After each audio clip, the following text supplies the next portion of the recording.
పహల్గాం దాడి తర్వాత జరిగినటువంటి అంటే ఒకరిపై ఒకరు చేసుకున్న దాడులు కావచ్చు, భారత్ అయితే ఉగ్రవాద శిబిరాలనే టార్గెట్ చేసుకున్నామని చెప్పింది. సరే, ఆ నేపథ్యంలో పాకిస్తాన్ కూడా విపరీతమైన దాడులు కూడా చేయడం జరిగింది. ఈ నేపథ్యంలో మొదటి 2 రోజులు కూడా సోషల్ మీడియా కావచ్చు, ఇంకా పౌర సమాజం కావచ్చు, విపరీతంగా ప్రధాని మోడీ గారిని పొగిడిన తీరు చూసాం.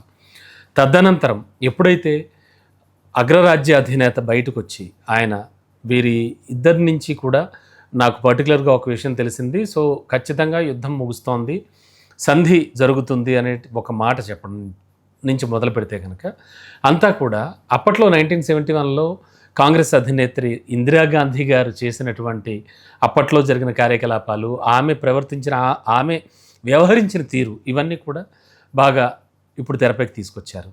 ఈ విషయాన్ని ఎలా చూడొచ్చు సార్? మీరు ఎంతో సీనియర్గా ఉన్నారు. ఇందిరాగాంధీ పరిపాలన కానీ, అంటే ఆమె అవలంబించిన విధానాలు కానీ పాకిస్తాన్కి సంబంధించి ఇవన్నీ ఎలా చూడాలి సార్?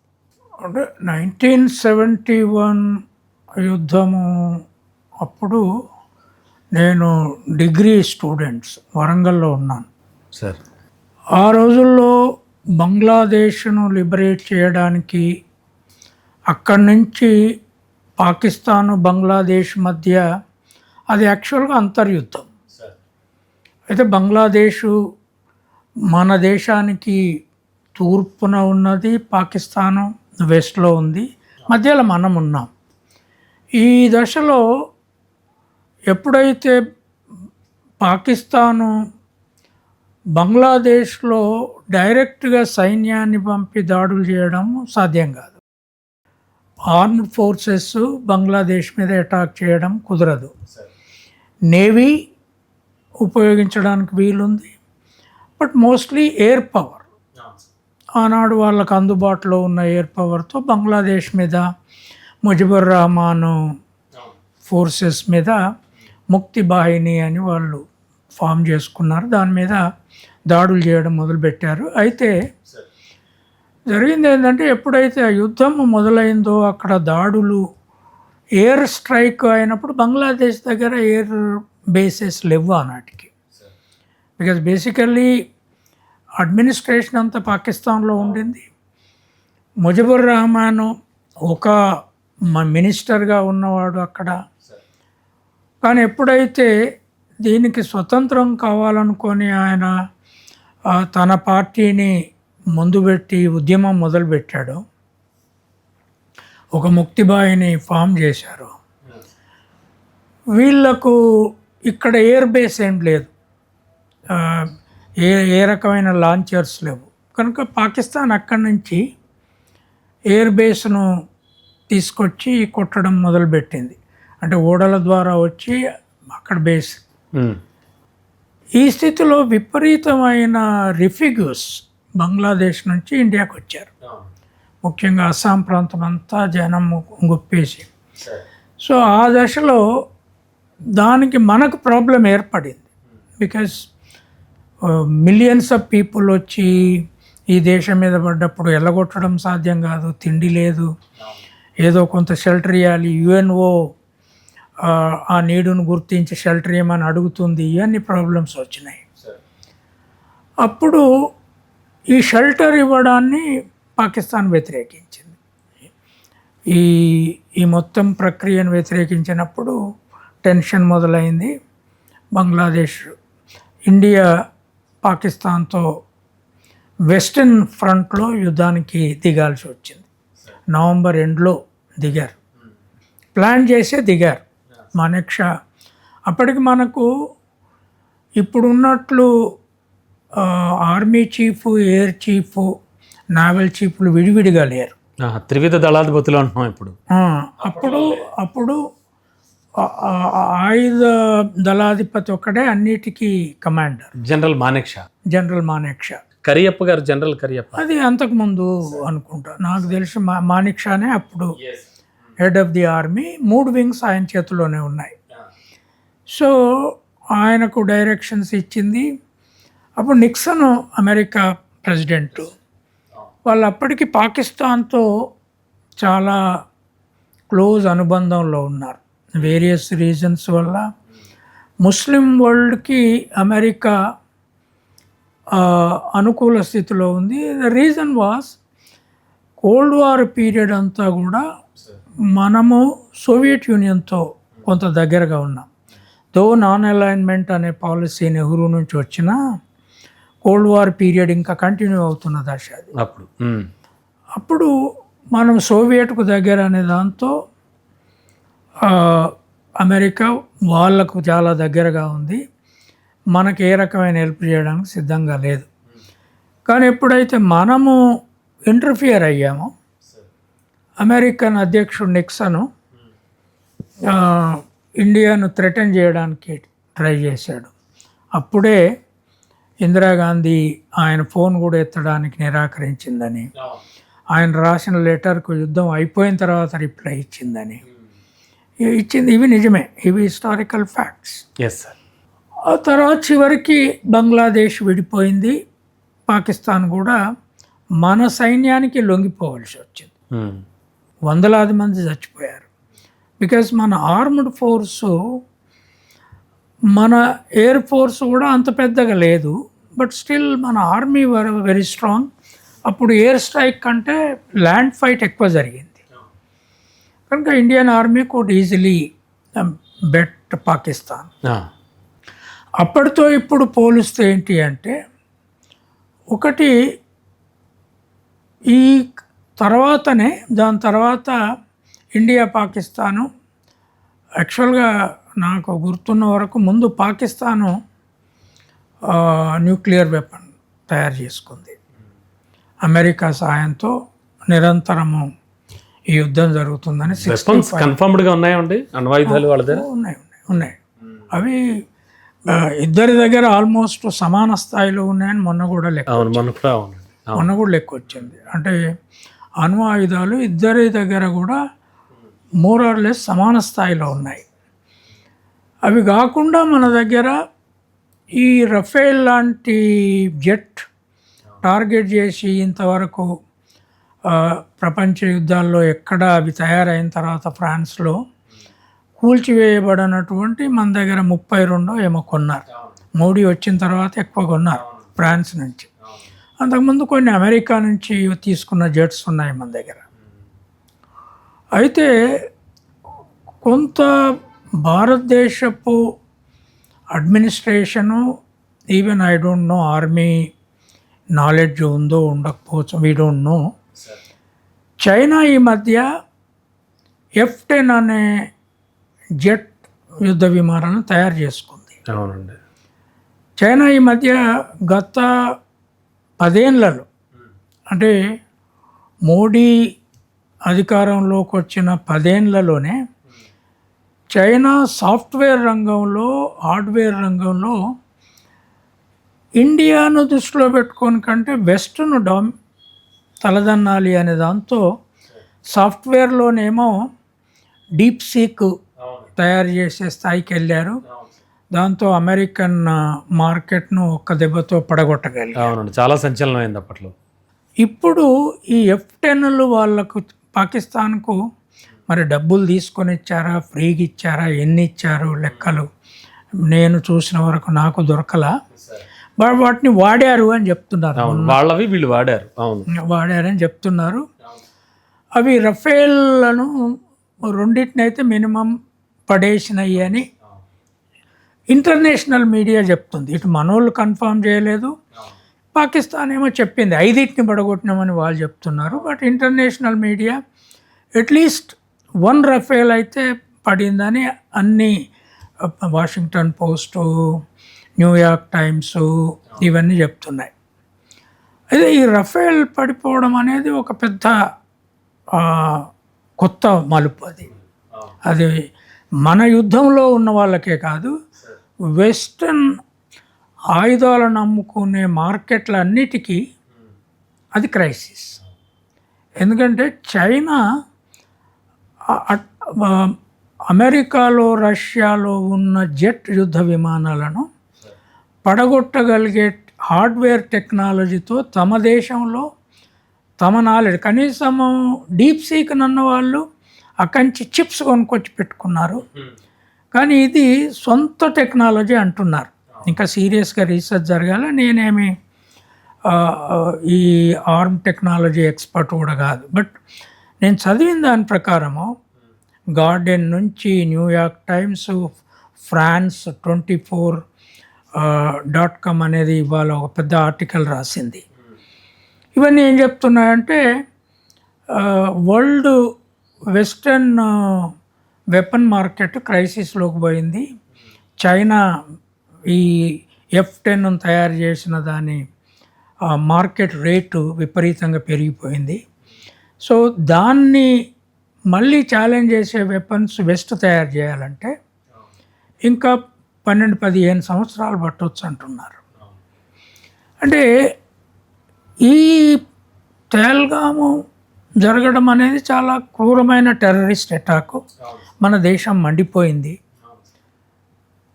గత 2001 నుంచి ఇప్పటి వరకు 3 యుద్ధాలు చాలా పెద్దవి టెర్రరిస్టుల దాడులతో మొదలైనవి.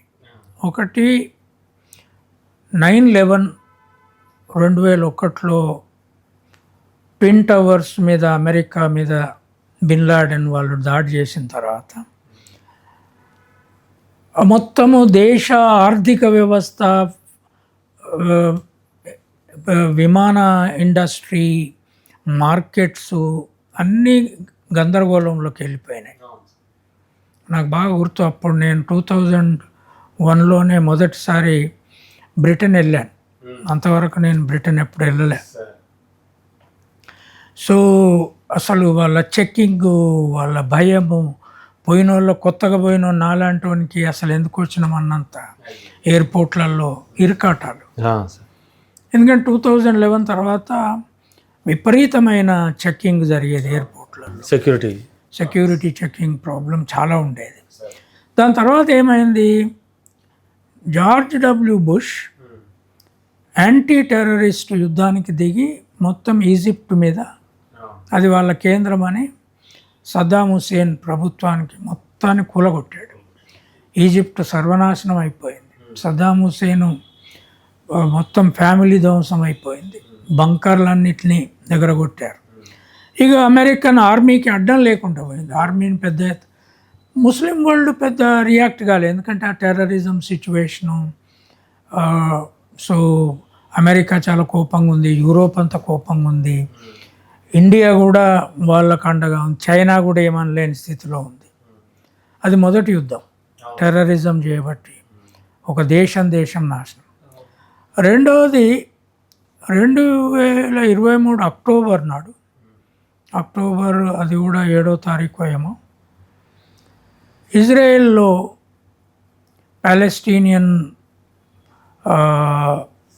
వెస్ట్ బ్యాంక్ వాళ్ళు, ఈ హమాస్ వాళ్ళు పోయి 1500 మందిని పార్టీ చేసుకునే వాళ్ళని చంపడం. వెంటనే ఇజ్రాయెల్ టెర్రరిస్ట్ క్యాంపులను, హమాస్ క్యాంపులను ధ్వంసం చేసే పేరుతో యుద్ధం డిక్లేర్ చేసింది. వాళ్ళ దగ్గర చాలా అడ్వాన్స్డ్ వెపన్స్ ఉన్నాయి. హమాస్కి అట్లాంటివి లేవు, లేదా పాలెస్టైన్కు లేవు. ముస్లిం కంట్రీలలో ఇరాన్కి ఒక్కదానికే కొంత ఉంది, ఇరాన్ వాళ్ళకి సపోర్ట్గా ఉంది. బట్ అటు పాలెస్టైన్, ఇటు ముఖ్యంగా వెస్ట్ బ్యాంకు, తర్వాత లెబనాన్ ధ్వంసం అయిపోయింది. అంత పని అయిపోయింది. ఇప్పటికీ దగ్గర 60,000 మంది చచ్చిపోయారని చెప్తున్నారు. ఇజ్రాయేలీలు కూడా 1500 మందికి పైన చచ్చిపోయారు. యుద్ధ వాతావరణం, దేశాలు ఆగమవుతున్నాయి. మూడోది మన యుద్ధం మొన్నటిది. లక్కీలీ ఇది 4 రోజులలోనే ముగిసింది. ఇది కూడా టెర్రరిస్ట్ దాడితో వచ్చింది. అమాయకులైన టూరిస్టులు పోవడము, మగవాళ్ళనే మతం అడిగి చంపడము, ఆడవాళ్ళు పక్కకే, పిల్లలు ఆడవాళ్ళు వాళ్ళ పక్కనే ఉండి అరుస్తూ ఉండడము. ఇది పాకిస్తాన్ ట్రైన్డ్ టెర్రరిస్టులు అనేది సహజంగానే దేశమంతా నమ్మిన విషయం అది. సో దీని తర్వాత యాక్చువల్గా 22 ఏప్రిల్న అది జరిగితే 7వ తారీఖు వరకు కూడా ఏం జరగలేదు, అటాక్ ఏమీ చేయలేదు ఇండియా. సో ఈ మధ్య మరి ప్రిపరేషన్స్ అయినాయా ఏంటో మనకు తెలియదు. 7వ తారీఖు నాడు టెర్రరిస్ట్ క్యాంపుల మీద రాత్రి అటాక్ చేశారు. మార్నింగ్ మొత్తం రిపోర్ట్స్ వచ్చేసినాయి. ఆల్ ఆజాద్ వాళ్ళు మనం పాకిస్తాన్ ఆక్యుపైడ్ కాశ్మీర్ అంటాం, వాళ్ళు ఇండియా ఆక్యుపైడ్ కాశ్మీర్ అని దీన్ని అంటారు. సో వాళ్ళేమో ఆజాద్ కాశ్మీర్ అంటారు. ఇదంతా సరే లాంగ్వేజ్ సమస్య. సో దాడులు జరిగినాయి. ఈ టెర్రరిస్ట్ ఎవరైతే మన పార్లమెంట్ మీద దాడి చేశాడో మసూద్, అతన్ని ఇక్కడనే పట్టుకొని అరెస్ట్ చేశారు. అతని బంధువులు కూడా చనిపోయారు అని మనోళ్ళు డిక్లేర్ చేశారు. సో అతను ఇక్కడ అతన్ని ఉరిదీయాల్సి ఉండే, కానీ బీజేపీ ప్రభుత్వము అధికారంలో వాజ్పేయి ఉండగానే అతన్ని విడిపించడం కోసం పాకిస్తాన్ టెర్రరిస్టులు మన ఏరోప్లేన్ను హైజాక్ చేశారు. సో అప్పుడు కాందహార్లో దాంట్లో నెగోషియేట్ చేసి అతన్ని వాళ్ళకు ఒప్పచెప్పి మన మొత్తం ఫ్లైట్లో ఉన్న వాళ్ళని కాపాడుకొని తీసుకొచ్చారు. ఇది అతను ఇప్పుడు అక్కడ టెర్రరిస్ట్ క్యాంపులో లీడర్గా ఉన్నాడు పాకిస్తాన్. సో ఇది ఈ క్రమంలో దాడులు జరిగినాయి. అయితే సెకండ్ డే 8వ తారీఖు 9వ తారీఖు యుద్ధం జరుగుతూనే ఉంది. మన సైన్యము సఫియా ఖురేషి తర్వాత ఇంకొక ఆఫీసరు చెప్పిన దాని లేడీ సింగ్ చెప్పిన దాని ప్రకారం మనం చాలా డ్యామేజ్లు చేశాం. ఇదంతా జరిగింది. అయితే ఈ ఎయిర్ స్ట్రైక్లో ఎవరెవరికి ఎక్కువ నష్టం చేశారనేది ఇంతవరకు మన సైడ్ నుంచి డిక్లరేషన్ రాలేదు. అటు నుంచి 5 కూలగొట్టాము ఇది అది అని వాళ్ళు చెప్తున్నారు. వాళ్ళు చాలా సెలబ్రేషనల్గా చెప్పుకుంటున్నారు. ఈ క్రమంలో వచ్చింది ఏంటి అంటే నాకు ఆశ్చర్యకరమైంది, చైనా ఈ కొత్త హార్డ్వేర్లోకి వెళ్ళి వెస్ట్నే ఛాలెంజ్ చేయగలిగే వెపన్స్ తయారు చేసింది అనేది మాత్రం బయటపడ్డది. ఇది పెద్ద డిస్కవరీ. అంటే ఈ వెపన్స్కి అంత కెపాసిటీ ఉందా లేదా మనోళ్ళు కూడా చేస్తుండొచ్చు అని అంచనా ఉండొచ్చు. ఇండియన్ ఎక్స్ప్రెస్ ఒక రిపోర్టర్ ఒక వీడియోలో చెప్పింది, ఆమె they are making sophisticated jets అని. కొంత 5-6 నెలల కింద అనుకుంటే చెప్పింది. But then now it is established that they are making a very sophisticated jets in their own country. అవునండి. అయితే ఈ మొన్నటి యుద్ధము మొదలైనప్పుడు మొదటి 3 రోజులు యుద్ధం తీవ్రంగా జరుగుతున్నది అనే సిచ్యువేషన్ కనపడింది. 4th డే 5:30 నాకు ట్రంప్ ట్వీట్ చూశాను నేను. 7:30 ఆ ప్రాంతంలో మన ఫారెన్ సెక్రటరీ డిక్లేర్ చేశారు. వాళ్ళు చేశారా లేదా నాకు ఐడియా లేదు. ఒకటి ఆశ్చర్యం ఏంది అంటే ట్రంప్ ఎందుకు డిక్లేర్ చేశాడు? సరే, అమెరికాతో ఇద్దరు నెగోషియేషన్ జరుపుతున్నారు అనేది స్పష్టంగా అర్థమైంది. కానీ ఎందుకు ఇంత తొందరగా నెగోషియేషన్కి పోవాల్సి వచ్చింది? ఏమి సమస్య వచ్చింది?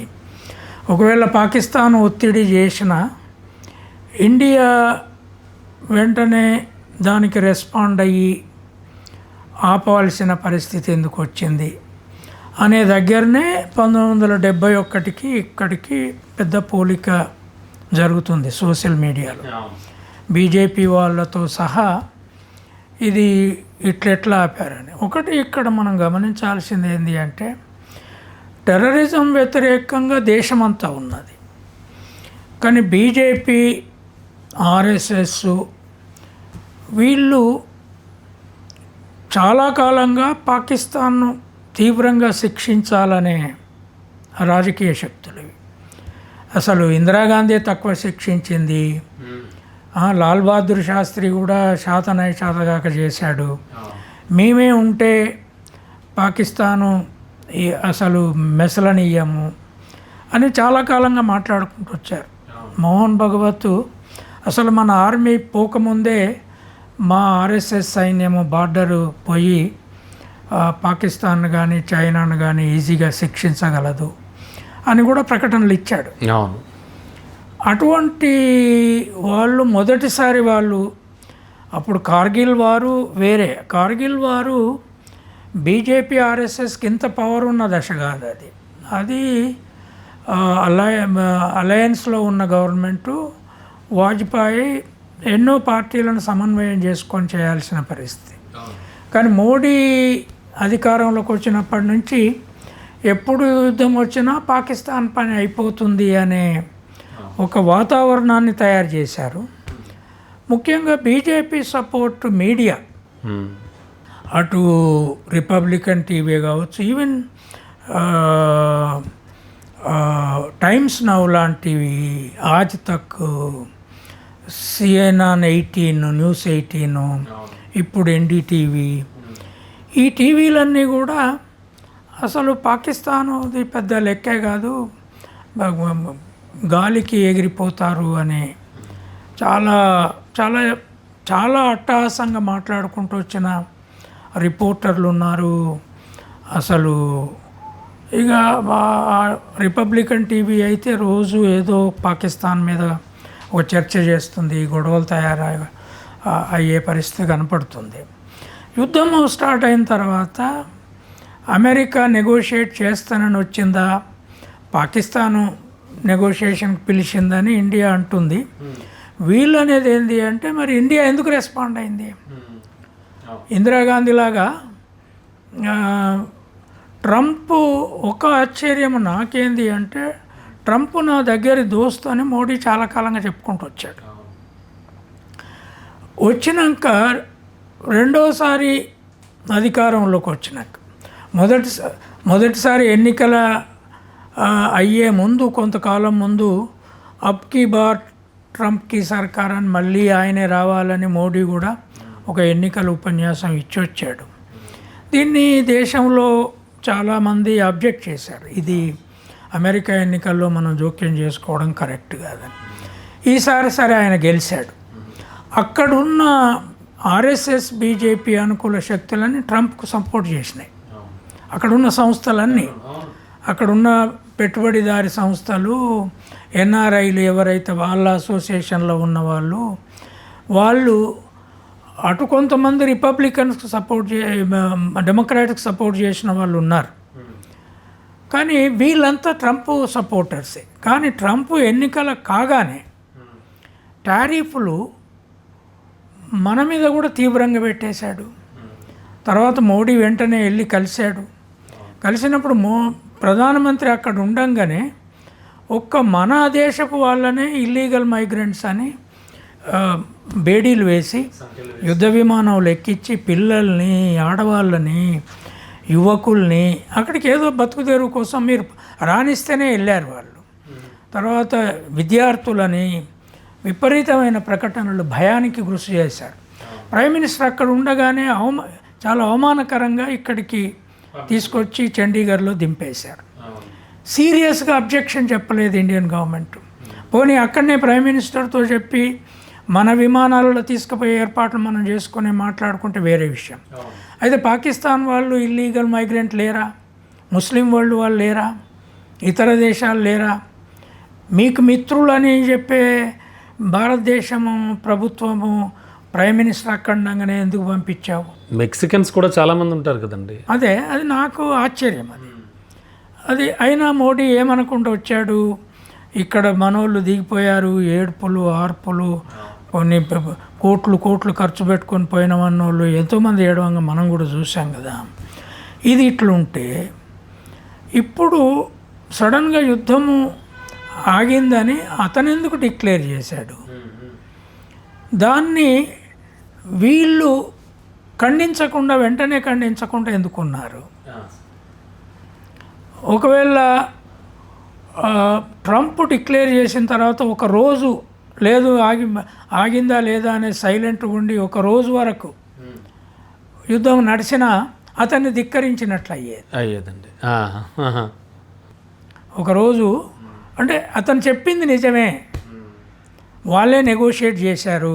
పాకిస్తాన్ ఏమో అతన్ని పొగిడి నెత్తి మీద వేసుకున్నాయి. వాళ్ళు చైనాతో సపోర్ట్ తీసుకొని ఆయుధాలు తెచ్చుకున్న వాళ్ళు ట్రంప్తో.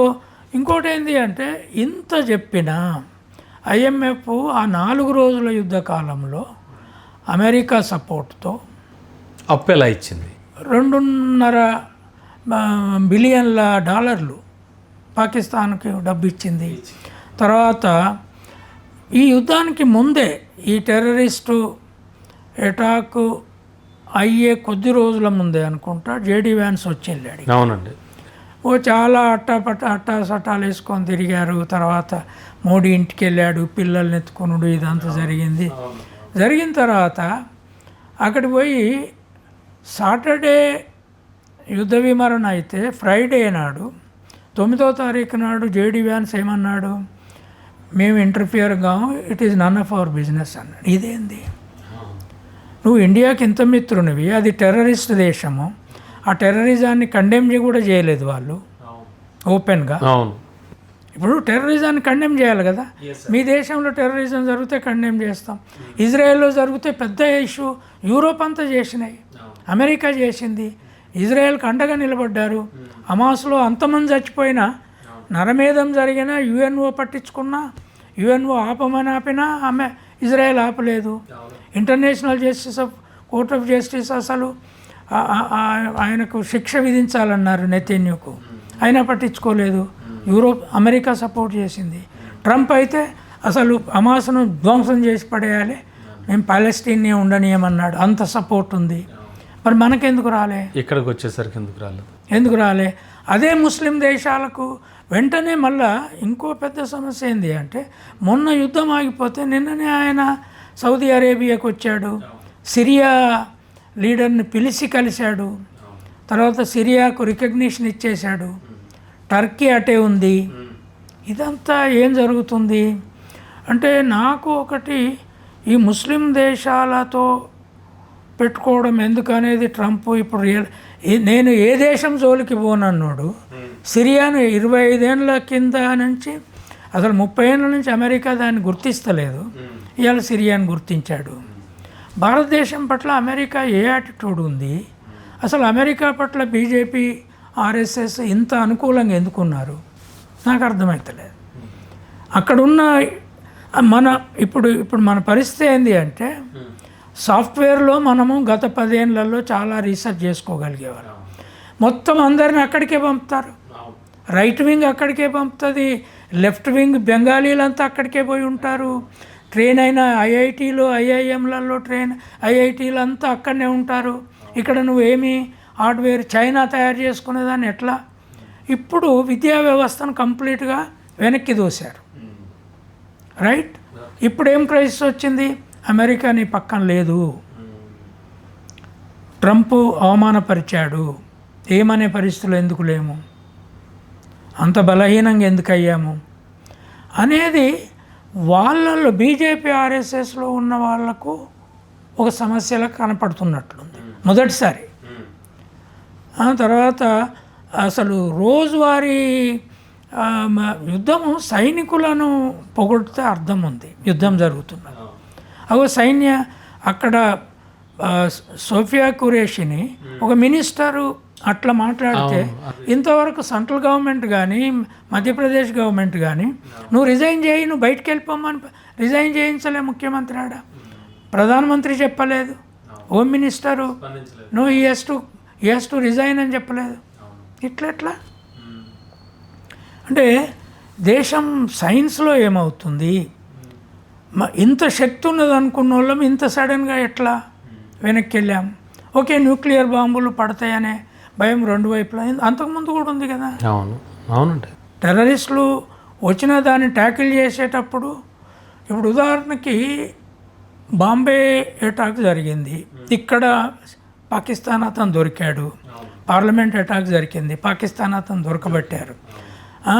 ఈ రెండు టైంలో పాకిస్తాన్ మనం కాంక్రీట్గా పట్టుకోగలిగాం.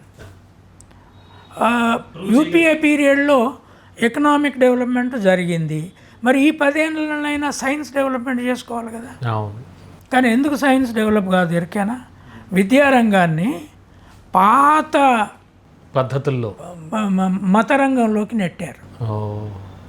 మూఢనమ్మకాలు. ఇప్పుడు సైంటిస్టులు పోయి చైనా సైంటిస్టులు, అమెరికా సైంటిస్టులు, యూరోప్ సైంటిస్టులు పోయి రోజు సగం దినం చర్చిలో కూర్చొని ల్యాబొరేటరీ వదిలిపెట్టి యుద్ధ విమానాలు తయారు చేయగలరా? సాఫ్ట్వేర్ తయారు చేయగలరా? సైంటిస్టు మత నమ్మకాన్ని పక్కకు పెట్టేస్తాడు. 100% ఎక్స్పెరిమెంట్ల మీద, సైన్స్ మీద ఫోకస్ పెడతాడు. ఆ స్థితి మార్చేశారు. నువ్వు నాసా నడిపే వాళ్ళు గుడుల చుట్టూ తిరుగుతున్నారు సైంటిస్టులు. ఎక్స్పెరిమెంట్ల ముందు టెంపుల్స్ ప్రేయర్ చేస్తే సక్సెస్ అయ్యి ఇట్లా మనం చైనాని తట్టుకోగలమా? సైన్స్ మీద అసలు 10 ఏళ్ళ కంటే ముందు ఉన్న రేషనల్ థింకింగ్, సైంటిఫిక్ థింకింగ్ సగానికంటే ఎక్కువ చచ్చిపోయింది యూనివర్సిటీలలో. ఇంగ్లీష్ భాషను దెబ్బతీశారు. బీజేపీ వచ్చిన తర్వాత జేఎన్యూ, ఢిల్లీ యూనివర్సిటీ, సెంట్రల్ యూనివర్సిటీలలో ఇంగ్లీష్ కంప్లీట్గా పోయింది. హిందీ నార్త్ ఇండియాలో పరీక్షలు హిందీలో రాయొచ్చు అంటున్నారు. సైన్స్ బుక్స్ హిందీలో ప్రింట్ చేస్తామంటున్నారు. Engineering, doctor, medicine books Hindi. అరే ఇంతకాలము ఇంగ్లీష్లో ఉండి ఇక్కడి నుంచి ముందుకు పోవాల్సిన వాళ్ళము మొత్తం వెనక్కి నెట్టినాక ఇవాళ చైనా రఫేల్ను మించిన టెక్నాలజీ హార్డ్వేర్ను తయారు చేసుకుంటుంటే మీరు ఇట్లా నెట్టే కనీసం నెహ్రూవియన్ సైంటిఫిక్ టెంపర్ను కంటిన్యూ చేసి ఉంటాయి. గత 10 ఏళ్ళల్లో మనం ఆర్థికంగా కొంచెం ప్రపంచం అంతా స్టెబిలైజ్ అయింది, మనం కూడా ఇంప్రూవ్ అయినాం. గత 10 ఏళ్ళనే కదా చైనా ఇంత సైన్స్ను. చైనాకు 2014 నాటికి సాఫ్ట్వేరు డెవలప్ చేయగలిగి మనం ఎక్కడున్నాం వాళ్ళు అక్కడే ఉన్నారు. జీ వచ్చిన తర్వాత ఇప్పుడు డీప్ సీక్ తయారు చేసేమో మొత్తం గూగుల్ని దెబ్బతీశారు, మొత్తం యాపిల్ని దెబ్బతీశారు, మొత్తం మైక్రోసాఫ్ట్ను దెబ్బతీశారు. ఇప్పుడు F10ను తయారు చేసి వాళ్ళ మార్కెట్ని అంతా మనం కొనుక్కునే స్థితిలో ఉన్నాం. మనం కొనుక్కుందామన్నా అవి దీని ముందు నిలబడతాయా లేదా తెలియని స్థితి ఉన్నది. ఈ భయం వచ్చింది రీసెంట్గా జరిగిన ఎగ్జామ్ డెవలప్మెంట్తో. అది ఎక్కడో ఒకడ మనం చర్చించాలి కదా, యూనివర్సిటీలు చర్చించాలి కదా, వాట్ ఈజ్ అవర్ పొటెన్షియల్. సరే నిన్న క్యాబినెట్ మీటింగ్ పెట్టి 3,500 కోట్లతో ఒక సెమీ కండక్టర్స్ ఇండస్ట్రీ పెడుతున్నామని నిర్ణయం తీసుకున్నారు, మంచిదే. కానీ సైంటిఫిక్ టెంపర్ను చంపే రోజువారీ చర్చ మీ నిర్మాణాలే కదా యూనివర్సిటీలో చేసేది. మీరు సైన్స్ స్టూడెంట్స్ని పట్టుకొని రోజు పూజలు చేయిస్తున్నారు, పూజలతోటే అన్నీ జరుగుతాయి అంటున్నారు. పాత మైథాలజీ బుక్స్లోనే అన్నీ ఉన్నాయిగా, మీరు కొత్త సైన్స్ పుస్తకాలు చదవద్దు అంటారు. ఎట్లా అవుతుంది? ఇట్లయితే ఈ దేశం ఏంగా అవుతుంది? నాకు చాలా భయం ఏంది అంటే 3-4 రోజుల యుద్ధంలో ఎంతో శక్తి ఉన్నది అనుకున్న పరిస్థితిలో మీరు ఏ కారణాల వల్లనైనా యుద్ధం ఆగింది, అది మనం ఇనిషియేటివ్ కాకుండా మనంతటా మనము పాకిస్తాన్ మాట్లాడుకొని ఆపుకుంటే అది వేరే ఉంటుంది. అది వేరేగా, అవును, ఖచ్చితంగా. ఈ అమెరికా దగ్గరికి ఎవరు ఉరికారు, ఎందుకు ఉరికారు, ఇంత ఇదేంది వాళ్ళు ప్రకటించడం ఏంటి, ఇంత శక్తి ఏంది అమెరికాకు? ట్రంప్ నాకు ప్రపంచ దేశాల యుద్ధంతో సంబంధం లేదు, నా అమెరికా ఫస్ట్ అన్నోడు. తర్వాత ఇక ఆయన ఇంటర్నేషనల్ రిలేషన్స్లో ఉండరు, నాటో అయిపోద్ది. తర్వాత నాకు ఇంకొక ఆశ్చర్యం ఏంటంటే అసలు యుఎన్ఓ ఒక్క మాట మాట్లాడలే మన యుద్ధం టైంలో. ఇదేంది? మనము పెద్ద మెంబర్స్ని, మనం సెక్యూరిటీ కౌన్సిల్లోకి పోవాల్సిన మెంబర్లో అనుకుంటున్నాము. మన మీద టెర్రరిజం జరిగితే కూడా మన యుద్ధం రంగంలో ఉంటే యుఎన్ఓ మీడియేటర్కి పని చేయలేదు. అమెరికా ఎందుకు వచ్చింది? యుఎన్ఓ ఏమైంది? యూరోప్ అంతా మనకు మన అనుకూలంగా ఉన్నట్టు కూడా ఎక్కడ ప్రకటనలు రాలేదు. బ్రిటన్ కానీ ఫ్రాన్స్ కానీ, మేము రష్యా ఒక్కటి చెప్పినట్లుంది, ఏదో కొంచెం పాక్షికంగా అన్నట్టు. ఎట్లా ఎందుకైంది ఇది? మన డిప్లొమసీ ఏమైంది? ఇది చాలా పెద్ద సమస్య కదా. నాకు అరే యుఎన్ఓ ఇప్పుడు మనం కానీ చైనా పాకిస్తాన్ కానీ ఈ యుద్ధాన్ని ఆపాలనుకుంటే ముందు ఎవరిని అప్రోచ్ మీ యుఎన్ఓ మన 2 దేశాలకు మాట్లాడాలి, మనతో మాట్లాడాలి. యుఎన్ఓ డిప్లొమాట్స్ వచ్చి కూర్చోవాలి 2 దేశాలలో. జనరల్ సెక్రటరీ నెగోషియేషన్ మొదలు పెట్టాలి. ఆయన ఎందుకు రాలే? అసలు యుఎన్ నుంచి ఒక్క ప్రకటన రాలేదు కదా సార్. అదే 2 ఇవి న్యూక్లియర్ వెపన్స్ ఉన్న దేశాలని యుఎన్ఓకి తెలియవా? మరి ఇజ్రాయెల్ పాలెస్టీనియన్ విషయంలో అంతెందుకు పట్టించుకున్నది యుఎన్ఓ? రోజువారీ మొదలైన దగ్గర నుంచి యుఎన్ఓ వద్దని చెప్పింది. ఇంటర్నేషనల్ కోర్ట్ ఆఫ్ జస్టిస్ రంగంలోకి వచ్చింది, మంచిదే. మరి మనకు అంటే ఏంటి దీని వెనక ఏం జరిగిందంటారు? నాకు అర్థం కావట్లా. బికాస్ ఒకవైపు జయశంకర్ కానీ మోడీ కానీ ఫారెన్ మినిస్ట్రీ కానీ అసలు వరల్డ్ అంతా మనకి ఇప్పుడు బెస్ట్ డిప్లొమాటిక్ రిలేషన్షిప్లో ఉన్నదని చెప్పారు. అమెరికా మన పాకెట్లో ఉన్న దేశం అన్నట్టు చెప్పారు. మోడీ ట్రంప్ చాలా క్లోజ్ ఫ్రెండ్స్, ఇద్దరు చాలా రోజు మాట్లాడుకుంటారు అన్నట్లుగా మాట్లాడారు. మరి ఏమైంది? అతను ఇన్సల్ట్ ఎందుకు చేశాడు? పాకిస్తాన్ చాలా చిన్న దేశం, దాని కెపాసిటీ ఎంత, కానీ మనం ఎంత పెద్ద దేశం అనుకుంటున్నాం. ఫస్ట్ బిగ్గెస్ట్ డెమోక్రసీ, 140 కోట్ల ప్రజల మనల్ని ఎందుకు అవమానపరిచాడు ఇట్లా? And why are we silent? ఇన్ని జరుగుతున్నా అంటే ఇప్పుడు న్యూక్లియర్ వెపన్ ప్రిపరేషన్లో మనదొక రెజల్యూషన్ ఉంది. మనము ఫస్ట్ యూజ్ చెయ్యం, మనము రెస్పాన్స్ యూజే చేస్తాం. పాకిస్తాన్కి అది ఉన్నదా లేదా మనకు తెలియదు. Assuming that Pakistan first use చేస్తుంది, మనం సెకండ్ యూజ్ చేస్తాం, రైట్? ఏది ఎక్కువ నష్టం అవుతుంది, ఎంత పాపులేషన్ అవుతుంది, మిలియన్స్ పోతారని ప్రపంచం అంతా అంటుంది. బెర్ట్రాండ్ రస్సెల్ లాంటి వాళ్ళు 2వ ప్రపంచ యుద్ధంలోనే పాసిఫిజం కావాలి, శాంతి కాకపోతే ఈవెన్ న్యూక్లియర్ వెపన్ తయారు చేసిన పునాదులు వేసిన ఐన్స్టీనే నేను వరల్డ్ డిస్ట్రక్షన్కి పునాదులు వేసిన అని బాధపడ్డాడు. అది మనకందరికి సమస్యే. కానీ ఇంత హ్యూమిలియేషన్ ఎందుకు మనకు? ఇది చాలా ఇప్పుడే కాదు, భవిష్యత్తులో ఇర్రిపేరబుల్ ఇంటర్నేషనల్ డ్యామేజ్ జరిగిందని నేను అనుకుంటున్నాను. ఒక పాకిస్తాన్తో యుద్ధం సమస్య కాదు ఇది. Terrorism we're facing once again and again we are facing. But now what happened? No, I think ఒక్క ఐఐటి ఇంజనీర్ను కూడా అమెరికాలో చదివినా వాళ్ళ పైసలు పెట్టుకొని అక్కడ ఉండడానికి వీలు లేదని ఖచ్చితంగా ఇండియన్ గవర్నమెంట్ స్టాండ్ తీసుకోవాలి. దేనికి? మన ప్రభుత్వ డబ్బుతో చదివిస్తావు. అందరూ ఐఐటీలో ఎవరు చదువుతున్నారని అగ్రకుల పిల్లలంతా ప్రభుత్వ డబ్బుతో. మెజారిటీ వాళ్ళు దళితులను ఇన్సులేట్ చేస్తారు. అక్కడ పోయి అమెరికాలో సెటిల్ అవుతావు. నువ్వేమి సాఫ్ట్వేర్ తయారు చేసినావు, ఏమి హార్డ్వేర్ తయారు చేసినావు. చైనా ఎందుకు చేసుకుంది? నువ్వు ఐఐటీలో హిందీలో పాఠాలు చెప్పమంటున్నావు, ఎక్కడికి పోతాం? అరే పాకిస్తాను మిలిటరీ ఆఫీసర్స్ వాళ్ళ మినిస్టర్లు వాళ్ళు మొత్తం ఇప్పుడు సూట్ వేసుకుంటున్నారు, పాకిస్తాన్ మొత్తం. తర్వాత టర్కీ, సిరియా అతను టెర్రరిస్టు, అతను పెద్ద ఇప్పుడు రూలర్ అయినాడు, సూట్ వేసుకొని వచ్చాడు ట్రంప్ దగ్గరికి. And also Azerbaijan. మనము మళ్ళీ దోతులు కట్టుకోవాలని చెప్తున్నారు వీళ్ళు. అంటే మళ్ళీ వెనక్కి వెళ్ళిపోతున్నాం. యూనివర్సిటీలు ఇటు పాకిస్తాను సూట్లలోకి వెళ్ళిపోయింది, వెస్ట్ అంతా సూట్లలో ఉన్నది. మొత్తం అమెరికా, రష్యా, ఈవెన్ ఉక్రెయిన్ అన్నీ మోడర్న్ దీంట్లో ఉన్నాం. మనమేమో యూనివర్సిటీలలో డిగ్రీలు తీసుకున్నప్పుడు దోతులు కట్టుకొని పోండి, లాల్చీలు వేసుకొని పోండి, రేపు సైనికులను కూడా దోతులు కట్టుకొని పోండి అంటారు. భారతీయత అంటే అదే, హిందుత్వం అంటే అదే.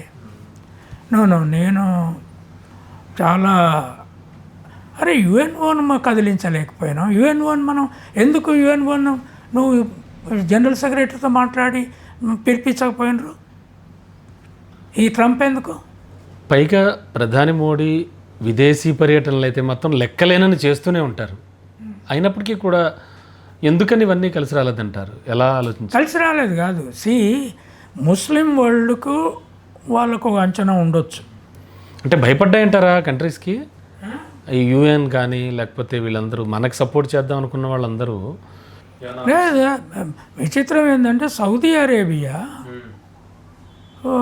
అటు చాలా సటిల్గా సపోర్ట్ చేసింది. వాళ్ళు దాన్ని థ్యాంక్ చెప్పారు పాకిస్తానీలు. సౌదీ అరేబియా, టర్కీ, ఆల్మోస్ట్ అన్ని ముస్లిం దేశాలు మాకు అండగా ఉన్నాయన్నట్టు చెప్తున్నారు వాళ్ళు. మరి ఏమైంది? అది ఒకటండి. ఇవాళ ఒక్క యుద్ధం ఏమైందో.